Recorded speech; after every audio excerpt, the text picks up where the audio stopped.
हे आपल्याला भाजीसाठी सांडगा बनवायचा आहे. हे असा भाजून घ्यायचा. सगळ्या डाळीपासून बनलेला असते. आई असं म्हणायचंय की सगळ्या डाळीपासून बनलेला हा सांडगा आहे आणि खूप पौष्टिक असतो आणि खायला पण एकदम चविष्ट असतो. आणि हा सांडगा पहिल्यांदा भाजून घ्यायचा. उन्हाळ्यामध्ये असे सांडगे बनवून ठेवलेले असतात. सगळ्या डाळी मिक्स करून पीठ तिंबलं जातं आणि त्याचा सांडगा बनवला जातो.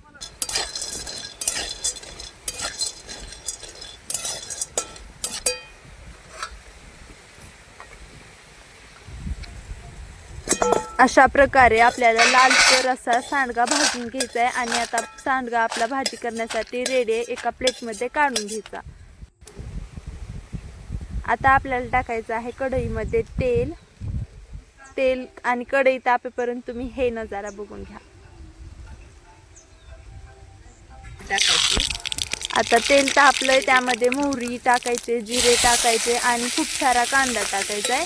कांदा थोडासा जास्त यूज होतो या भाजीमध्ये आणि कांदा छान असा लालसर तळून घ्यायचा आहे.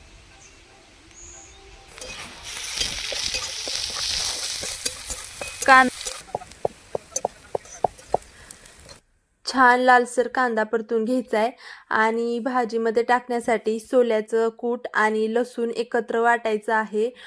भाजलेले शेंगदाणे आणि लसूण आणि त्याचं वाटण करून आपल्याला भाजीमध्ये टाकायचं आहे. त्यासाठी आईला म्हटलं तू वाट, मी हलवते.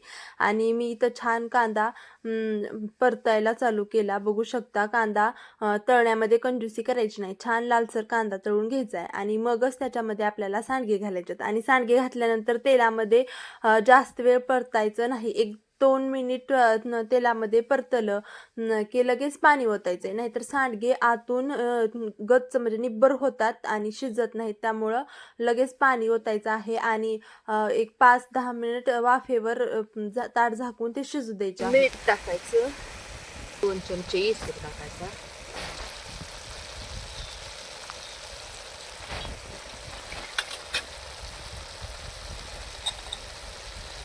थोडं पीठ टाकायचं.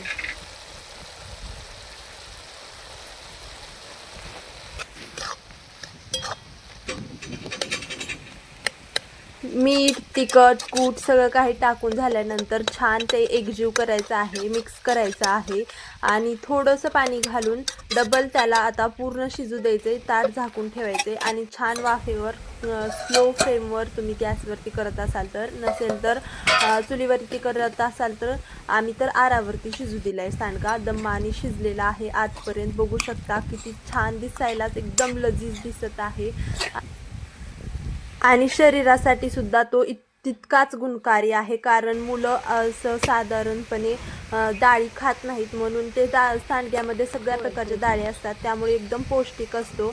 आणि गरम गरम चुलीवरची भाकरी घेतली मी आणि भाकरीवर असा सांडगा घेतलेला आहे. आता मी याची टेस्ट घेणार आहे. तुम्ही पण करून पहा, खाऊन पहा. एकदम स्वादिष्ट, पौष्टिक. आणि आपल्या चॅनलला सबस्क्राईब करून बेल आयकॉन प्रेस करा. भेटूया अशाच आणखी नवीन व्हिडिओमध्ये आणि सोबत कांदा. वाह, मज्जाच.